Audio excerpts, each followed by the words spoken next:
So Psalm 74 is a corporate lament. Okay, you're going to get the sense that the nation together are grieving over a really challenging situation. It seems like their temple is being destroyed, their enemies are coming against them, everything is utterly bleak. And the psalm itself kind of breaks down into four parts. The first part is verses 1 to 3. And then you've got parts two, three, and four. What's interesting about this is that one, two, and three that we've got on the screen seem to anticipate what's coming, almost like a table of contents. So, verse one, oh God, why do you cast us off forever? Why does your anger smoke against the sheep of your pasture? Okay, so this is kind of present tense. This is where we're at right now. It seems like God is really bringing judgment or discipline or something against us, and that gets developed in verses 4 to 11.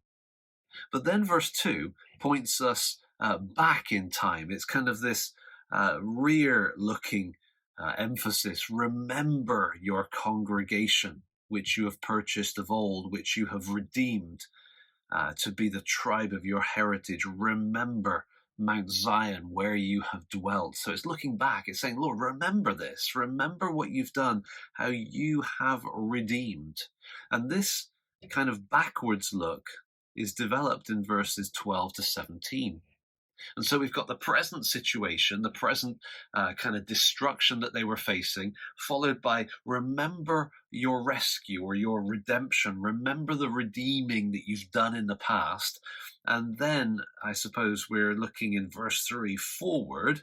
I'll just put a little forward arrow in here. And this is anticipating an answer to prayer. It's saying, Lord, you've got to do some rescuing. Okay, we remember that you redeemed us, but rise up and rescue us. And so he says, direct your steps to the perpetual ruins. The enemy has destroyed everything in the sanctuary. And if you look 18 through to 23, you'll see that future focus. Now, this kind of structure might not be immediately obvious, but as you read the psalm, you'll get that sense. Here we are, and we're crying out to you. But as we cry out to you, we start to look back and remember what you've done. And that gives us then the confidence to look forward and to ask you to act. Notice how it finishes down in verse 22. It's already marked up for us as well. He says, arise, O God, defend your cause. Remember how the foolish scoff at you all the day. Do not forget the clamor of your foes, the uproar of those who rise against you, which goes up continually. And so here he's asking God, saying, come on, God, rise up, defend your cause. I wonder if this progression is a progression that fits for us as well. As you read through Psalm 74, you may find wording there that's very specific to the context that they were in, but the progression, the sequence of the thoughts, sort of the logic of the heart of this psalm is perhaps an application that we can make ourselves. Present tense, what's distressing us as God's people?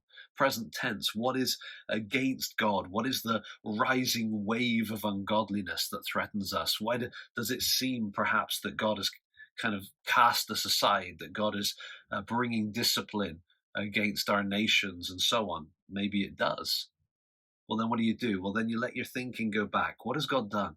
Remember the redemption, all the acts of God in the past, down through Scripture. Certainly, when Christ came to this earth, we look back at the redemption that God has done, and that can give us confidence to ask God for the future, to rise up and to rescue his people. Arise, O God, defend your cause.